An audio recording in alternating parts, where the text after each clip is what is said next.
Hello and welcome, fellow makers. So you've been playing with the microbit, and you've been attaching a couple things to it, wanting to do something. You got buttons, you got the distance sensor, maybe some neopixels, maybe a two-wire motor, which is just on and off kind of thing. But you want to do more with it. You want to get to more pins because you only have 3 pins available here. In order to do that, you need an expansion board. So here are 2 expansion boards. I'm just going to run through some of the components, some of the features on them. Sorry about that. Now they both come with a place to plug the microbit in. Obviously, make sure you plug it in the correct way. If you plug it in backwards, I forget which way is backwards on this. If you plug it in backwards, you're not actually getting at the pins you think you're getting at. Okay. This one is by Brown Dog Gadgets. It's called a BitBoard. This one is by Elecfreaks, and it's called the Wukong board. And they're both about $30, just under $30 to $30, so they're comparable in price. And let's talk about the features. How many pins? So there's 20 pins on a microbit. You're not going to plug 20 things in. I mean, you get really adventurous if you're plugging 20 things in. But there are different ways for you to plug into the pins. So the Brown Dog Gadget actually has 2 ways. I should put it so you can actually read the numbers, right?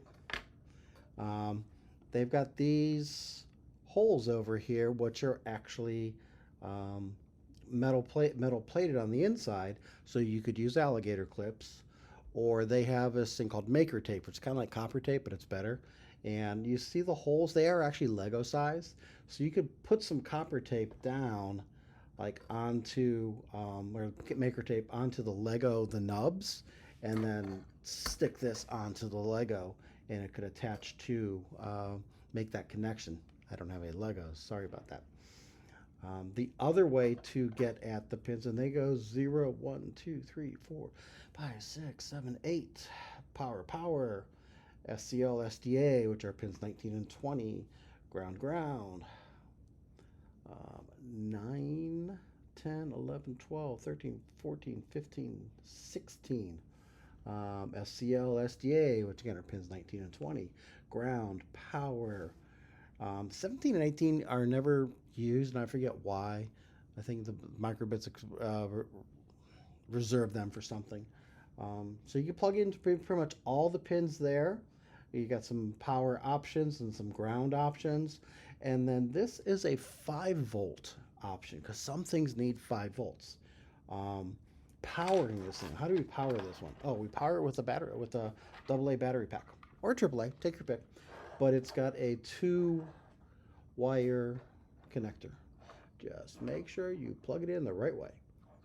Red is positive, black is negative, or black is ground, take your pick. And then they have some circuitry to up it to 5 volts, to send 5 volts to here. Besides those things on the outside, they also have some pinouts. And here they're pinning out pins 13, 14, 15, 0, and 1. SCL and SDA, which is pins 19 and 20. SCL, SDA is serial clock, serial data. Those are for I2C devices, a special device that communicates a special way. There's some sensors that work that way.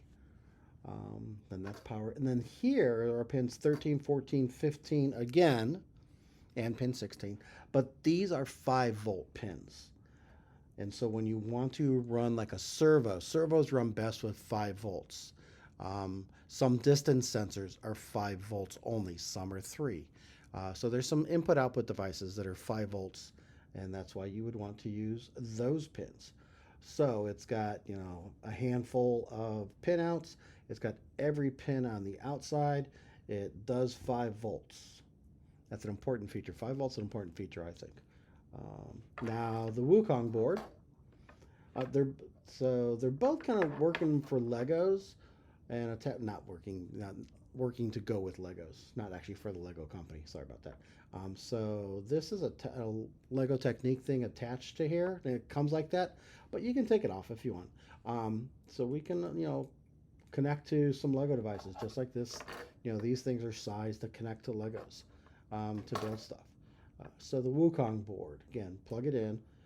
It has a 3.7 lithium battery already on it, which is rechargeable, and you plug it into there to recharge it. You plug the microbit in there. I don't know if I put that in forwards or backwards. Again, very important. This board deals with motors and servos differently. This one, you buy the 360 continuous servos to run like a motor, and it plugs into these pins. This one, if you want motors, you can buy the 2-pin motors and plug them in here and here. They have something set up just for servos, and you can plug in 8 servos, and this is only used for servos up here. They have 5-volt pins here, so just, you know, the other board had 5-volt pins also.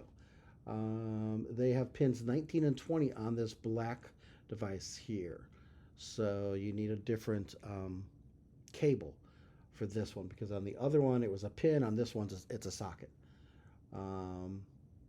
And then down here are 3-volt pins 0, 1, 2, 8, 12, 13, 14, 15.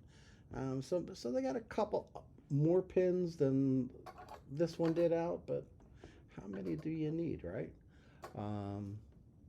On-off switch. I like on-off switches. And then this one decided to add some NeoPixels to it.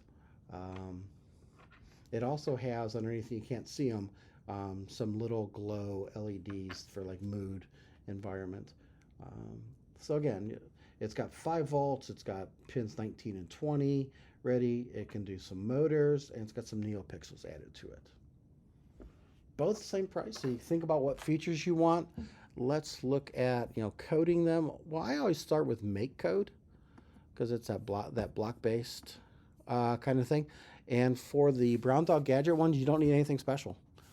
If you want to do NeoPixels, you have to, you know, go get the NeoPixel extension, right? If you want to do a distance sensor, you got to get the distance sensor extension, right? It's simple things like that. For the Wukong board, there's actually an extension they've made, so you have to go get the Wukong extension, because they've got some special features on the board, right? They've got motors set out on the board. They've got the servos set out and certain pins, and they're run through a component on the board, not through pin 1, pin 2, pin 3 kind of thing. You can do 180, 270, or 360 servos. It brings in a NeoPixel extension when you get the Wukong. So that's all. That might be a slight difference. They're both about the same price. I like both of them. They have both nice features. So think about it. Again, expansion boards run from $7 to $50, all different features.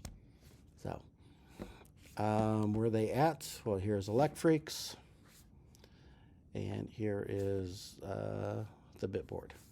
I'll put the links in the video. So enjoy.